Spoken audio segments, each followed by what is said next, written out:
ধরো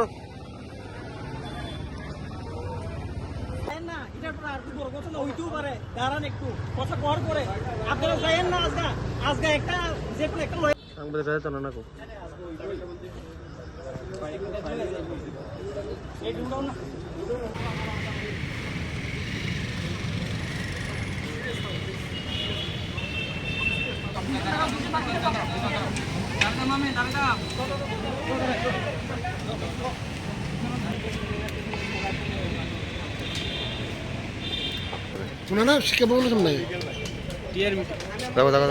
চল কাটো না দাঁড়াও একটা সেকেন্ড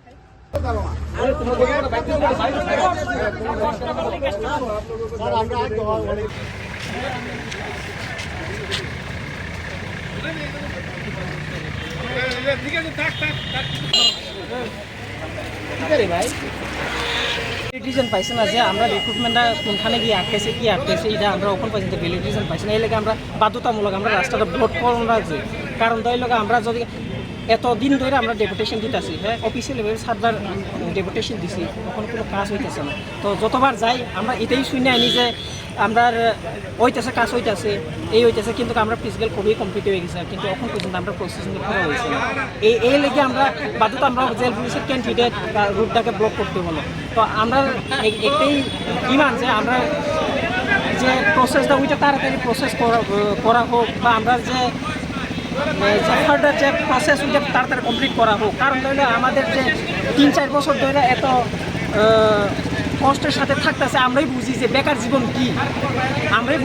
জীবন কি বা না কারণ আমরা যে ফিজিক্যাল হয়েছে ওইটা লিস্টটাও আমাদেরকে প্রদান করা হয় না টোটাল তোমরা কতবার ডেপুটেশন দিয়েছো অফিসিয়ালভাবে 7 বার বা ওইটার বেশি দিয়েছি কিন্তু এখনো পর্যন্ত কোনো আশ্বাস পাইনি যে না এটা হবে আদৌ হবে কি হবে না স্যার থেকে যে না এইটা এইখানে কাজ আটকাইতেছে ওইখানে আটকাইতেছে তো আমরা যে কোনোখানে মিনিস্টারের সাথে দেখা করতে গেলেও ওইখানেও দেখা করতে দেওয়া হয় না ওইখান থেকে বলে দেওয়া হয় ডাইরেক্টরেট অফিসের মধ্যে কথা কইতো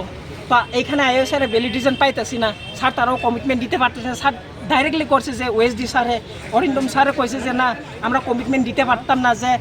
ওইব কি না এটা স্যার এইটা কমিটমেন্ট দিছে না আজকে কি কইছে তারা স্যার তারা এটাই কইছে যে না প্রসেস ওইতাছে এটাই কইতেছে